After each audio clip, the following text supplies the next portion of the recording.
bienvenue aux cieux ouverts de mercredi 26 juin.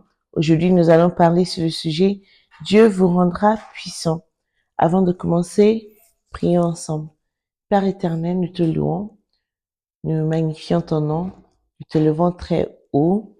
Nous te remercions pour le don de la vie, pour ce jour.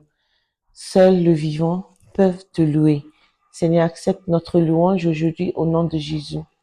En entrant dans ta parole, nous prions que ta parole puisse nous convaincre de plus sur qui tu es et que ça puisse influencer pas juste nous, mais aussi les gens que nous allons rencontrer aujourd'hui, nos familles proches et nos amis aussi.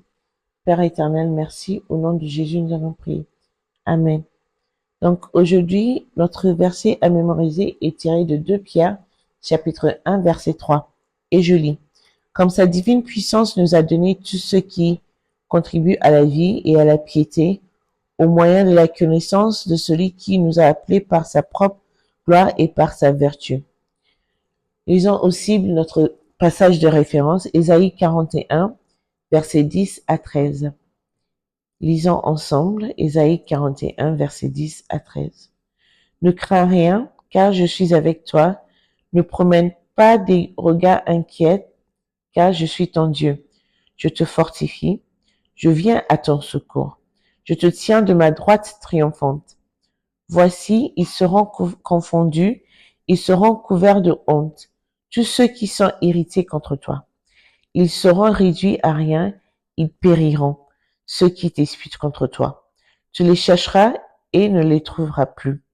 Ceux qui te suscitent querelle, ils seront réduits à rien, réduits au néant, ceux qui te faisaient la guerre. Car je suis l'Éternel ton Dieu, qui fortifie ta droite, qui te dit, ne crains rien, je viens à ton secours. Que le Seigneur bénisse sa parole. Là, nous voyons la puissance de Dieu, comment nous sommes rendus puissants par Dieu. Dans Jean 20, 21, Jésus-Christ a dit, comme le Père m'a envoyé, moi aussi je vous envoie. Dans Matthieu 10, 40, il a dit, celui qui vous reçoit me reçoit, et celui qui me reçoit reçoit celui qui m'a envoyé. L'œuvre du ministère est une mission qui nous vient du Père. Donc, quand vous êtes appelé à faire quelque chose pour Dieu, vous pouvez être sûr que Dieu lui-même vous soutient. Dans Jean 5, 30, Jésus a dit, je ne puis rien faire de moi-même, c'est bien parce que, quoi que vous fassiez pour Dieu, vous ne pouvez pas le faire par vous-même, mais le Père qui vous a envoyé vous apportera son soutien. C'est une bonne nouvelle parce que tout ce que vous avez à faire est de lui dire, je ne peux le faire de moi-même, Seigneur, mais je sais que tu peux le faire à travers moi. Il y a quelque chose qui s'appelle le facteur Dieu. Laissez Dieu le faire. Toutefois, il ne peut le faire que si vous êtes prêt à coopérer, si vous êtes prêt à lui faire confiance à 100%. Si vous croyez qu'il peut le faire, il le fera. Si vous croyez qu'il peut vous utiliser pour guérir les malades, vous devrez en payer le prix et alors il apportera les résultats.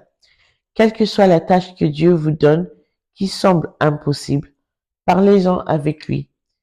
Faites votre part et il donnera des résultats à travers vous. Parce que Dieu est un Dieu qui n'est pas limité comme nous les humains. En pays Yoruba, l'un des noms de Dieu est Oromoniche Fayati. Cela signifie celui qui envoie un enfant en mission le soutient. Il sera avec l'enfant. L'enfant n'est pas seul en soi. Quand Dieu vous envoie en mission, il reste avec vous et vous donne le pouvoir d'accomplir la tâche. Plusieurs personnes n'accomplissent pas leur mission parce qu'elles ne vont pas devant Dieu pour obtenir des instructions. Elles vont seules, elles vont par leur intelligence.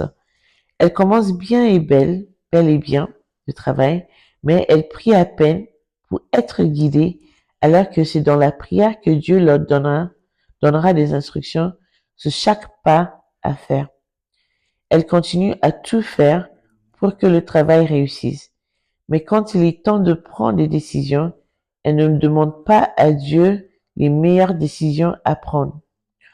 Au bout d'un moment, quand elles se rendent compte qu'elles n'accomplissent pas la mission, elles accusent Dieu d'aider les autres et de ne pas les aider.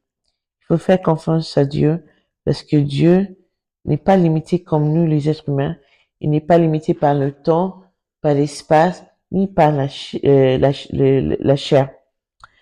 Bien-aimés, vous ne pouvez rien faire de vous-même. L'œuvre que Dieu vous a donnée de faire ne peut être accomplie par votre force ou puissance, mais par son Esprit Saint. Si vous voulez vraiment accomplir votre destinée, ne vous appuyez pas sur votre intelligence. Cette intelligence humaine est limitée. Appuyez-vous sur Dieu. Réfléchissez aujourd'hui. Est-ce que vous dépendez totalement de Dieu pour vous aider à accomplir votre destinée? Est-ce que vous comptez sur lui plus que vous comptez sur vous-même ou est-ce que c'est le contraire? Faisons des ajustements aujourd'hui si on ne fait pas bien les choses. Je sais que Dieu nous exaucera. Je sais que Dieu va montrer qui il est dans notre vie, qui il est pour nous et il ne nous déçoit jamais. Merci Père éternel pour ta parole aujourd'hui.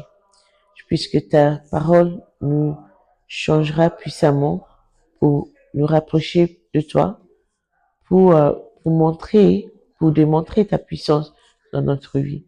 Père éternel, merci. Au nom de Jésus, nous avons prié. Amen.